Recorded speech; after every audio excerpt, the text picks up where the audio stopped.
Imagine, if you will, you're at a cocktail party, in your best sweatpants. Conversation turns to pistols, and the girl of your dreams, future boss, or person whose esteem you desire asks you about the Ruger SR22 pistol. This is the place where the road forks. Do you either become the life of the party, name off all the nuances and features of the pistol, and carry it out on the shoulders of everyone there, or do you admit that you know nothing about the pistol? The old guy with the mustache is so startled that he drops his monocle into his old fashion, and you are chased out at broom point. Let's not have that happen. Let's go with the former. Hello and welcome to Northwoods Renaissance. Today we're going to talk about the features, takedown, and reasons I purchased the Ruger SR22 pistol in 22 rimfire, long rifle.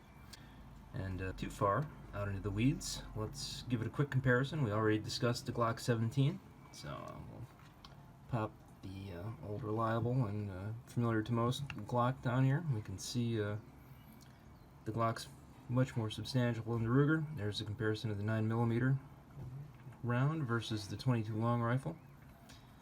And we'll also be talking about sight radius a little bit later, so there's a real-world comparison so you can see what we're up against here.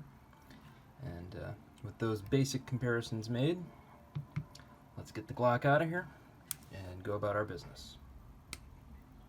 Most important would be cost. 9mm, even on sale here in Hawaii, is about 20 cents a round, if that, whereas I can get this cheapo arms core stuff for about 8 cents a shot, so it's much more economical. Also, my mother used it in a concealed carry course that we took together when I was home on vacation, and she shot it very well. And I looked up on the internet for reviews of it, and I was assured that there's a reason why all the concealed carry instructors use it, and that's it's reliable, cheap to shoot, low recoil, and just generally fun, and it also mimics a lot of the features that you would see on a carry pistol. So polymer frame, metal slide, aluminum, lightweight. Aesthetically, I like the way it looked. It's got the sort of a Walther P99 look to it. It's, in fact, a blatant knockoff of the Walther P22, which is like a P99 that somebody left in the dryer too long and also shoots 22. So it was physically attractive and looked fun. One of the things that I was interested in it as a 22, rather that I wouldn't necessarily be concerned with a centerfire pistol, is that it's a hammer-fired pistol. It's got a double strike capability, and sometimes rimfire pistols can be, rimfire rounds can be stubborn. So the capability to take a second swat at a difficult rim has been able to spark off a rim on a round on a second attempt. So that's been beneficial, and I've had that happen probably 4 or 5 times from bad ammo. And the final benefit is that it has the exact same manual of arms as the Burst of Thunder 380 concealed carry pistol, which is what my mom settled on for her carry pistol.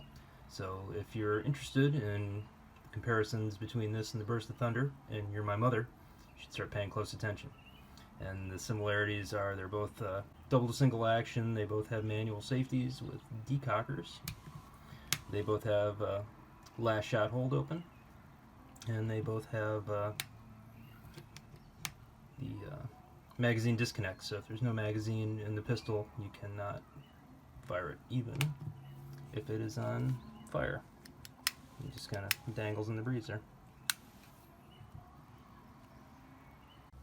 Now, one of the downsides, some would say, would be the magazine disconnect safety, which I'm kind of indifferent to on this gun. It's not going to be a carry gun for me. I don't have to worry about not being able to pull the trigger while I'm doing a magazine change, and frankly, if that were the only thing I didn't care for about the pistol, it wouldn't be a deal breaker for me anyway. So that's not a big deal. One of the other drawbacks is apparent to me after I purchased it was that because it's got an aluminum slide, you can see the ejecting casings have damaged the slide a little bit, but as I'll discuss in a moment, the price was right, and I'm not expecting a masterpiece for what I paid for it.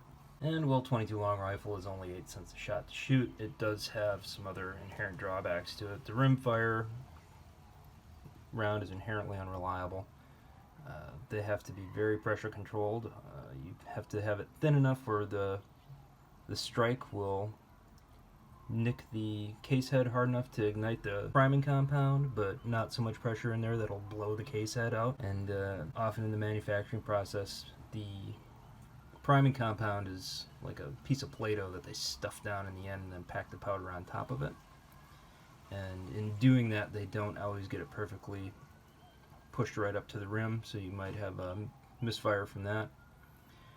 The final drawback of the 22 long rifle, particularly in semi-automatics, not so much in bolt actions or single shot, or if you want to go real old school, pump 22, those are good times, is you have to have enough oomph to, when you fire the round, to push the bolt back and then back forward. Now, the priming compound in these has broken glass put in it for friction, because it doesn't have a regular primer. You can't count on the compression to spark it off. So with the friction from the broken glass, create the spark that's going to ignite the powder. And of course, when you fire a bullet, all that ground glass is getting ejected into the pistol, so that's all going to go in chamber face, slide ramp, bolt face, and that can cause the gun to not go fully into battery. It can make the bullets hard to eject, and that's gonna all cause problems with reliability. So this particular gun, for example, anywhere between 250 and 400 rounds between cleanings, even if it's well lubricated, it's gonna start to have some misfires. I've seen it do some stovepiping, doesn't fully have had a couple double feeds, and even a failure to strip the bullet out of the magazine. Now, I did mention earlier one of the benefits of this pistol was the price, and I got it here in Hawaii for $354, and that's out the door, including tax, and that was one of my favorite gun shops here on Oahu. That's Danger Close Tactical, and for those of you who have never been to or have heard of Danger Close Tactical, it's an experience. You walk in the front door, it looks like a corner store. It's got Pop-Tarts and iced teas and what have you, a tiny little closet of the storefront. And there's a nice lady working behind the counter, and she's making cookies for her business. And if you ask for Dwayne, the owner, she will gesture towards a tiny sliding door. You open that sliding door and you walk, and remember, the front is already closet sized, and you walk into a even smaller closet, possibly suited for umbrellas, canes, and top hats. And in that tiny closet, there's a back entrance so Dwayne can stroll in.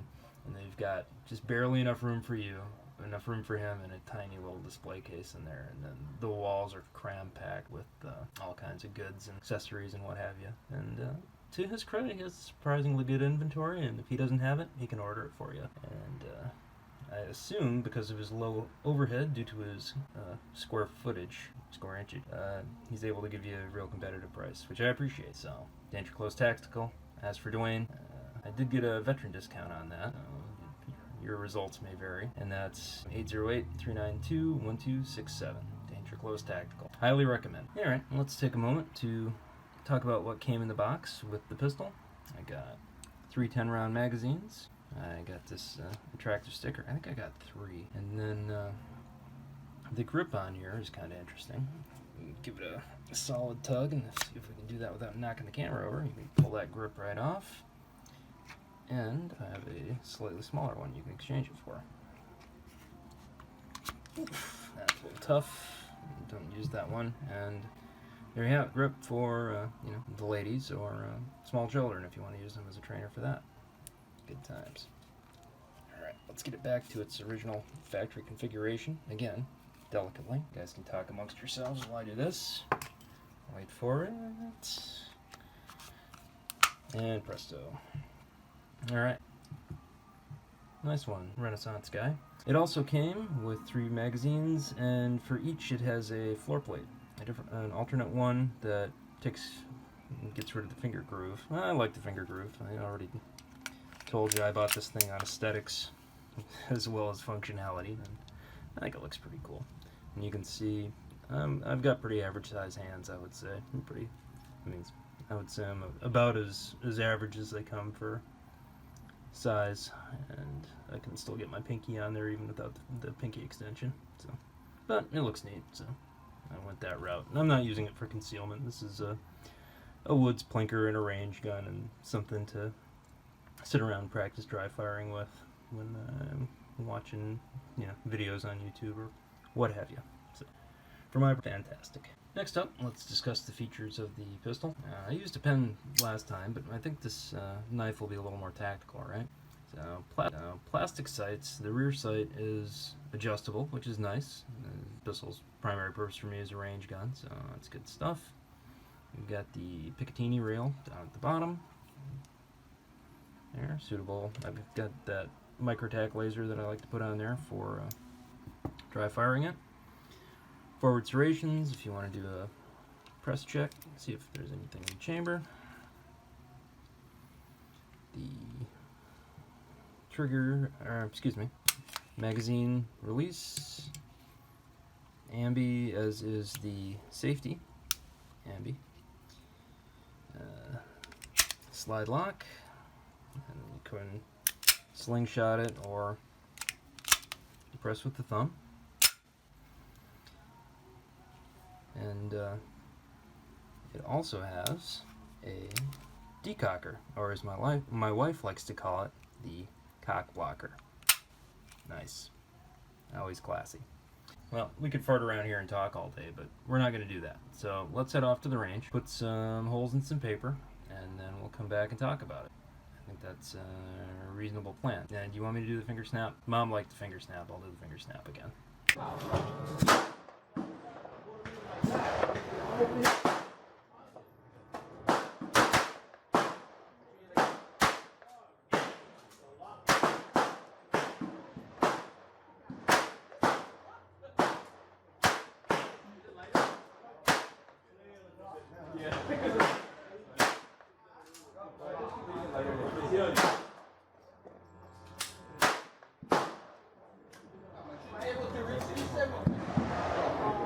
Well, here's a quick look for our range report. You can see 10-inch target, 25 yards. Not too bad considering the significantly shorter sight radius of the SR22 versus the Glock 17 that you saw in our last video. And this was the warm-up target. And then after that, we had a couple shots that we had up during the intermission. Those were my counterparts and cameraman's shots. So we taped those off. And then 10 rounds of very slow, deliberate fire. You can see we got them right in the middle here. Looks pretty good. And then we had 2 of them that were kind of off in the weeds. But again, small sight radius pistol, much lighter than the Glock, so it's easier for it to move around a bit. And as always, if that's the sort of performance I'm going to get, I feel pretty good about that. Through the magic of editing, we've been to the Cocoa Head Shooting Complex, we put some holes through some paper, we've had a peek at the target, and now it is time to break the gun down for cleaning. So, as always, make sure we didn't do anything super unsafe. It's clear, and no magazine in the magazine well.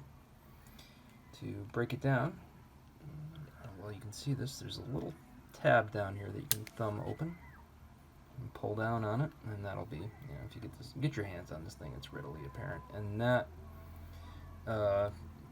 keeps the rearward movement of the slide, allows it to go all the way back, and then you can lift it off, and just like your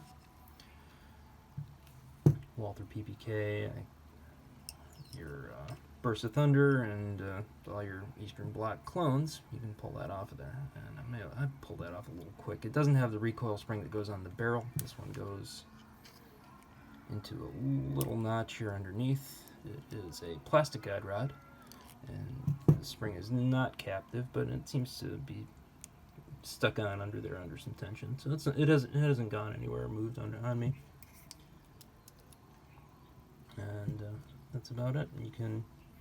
It's a fixed barrel, so they're supposedly a more inherently accurate design, although the slide moves around, seat's different every time, so there's limits, right?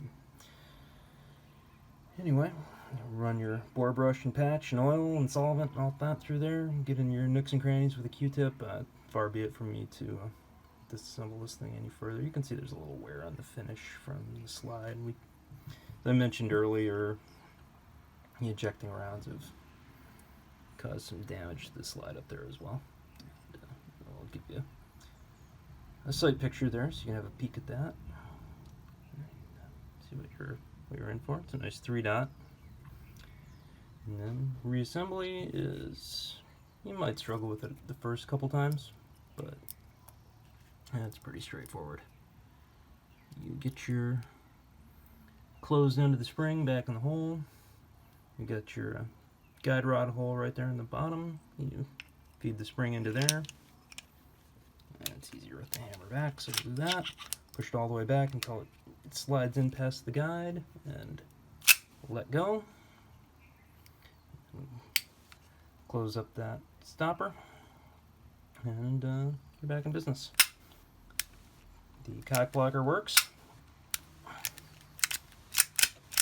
Lies nicely on the rails, and we'll pop in a magazine with snap cap. And since we're at it, let's test the trigger out. You mentioned it is a double to single, so there's your single action, and that is a pretty nice break. It was a little gritty out of the box, but I've dry fired this thing tens of thousands of times sitting around watching YouTube videos or what have you. So it's smoothed out nicely, and then if the hammer is down, then it is a double action, as seen here. And then some take up, and it gets a little crunchy towards the back. Much harder to have a nice clean trigger pull with that. And there you have it. Alright folks, you guys can tune out for a second. Brief message from my mother. Mom, this is the breakdown on this is different than on your pistol. You have a takedown lever, I believe, on this side. You do lift it back and up the same way. And if you have questions, there's plenty of information in your manual or an online video from someone else who can certainly help you out. That Hickok guy, he's pretty good.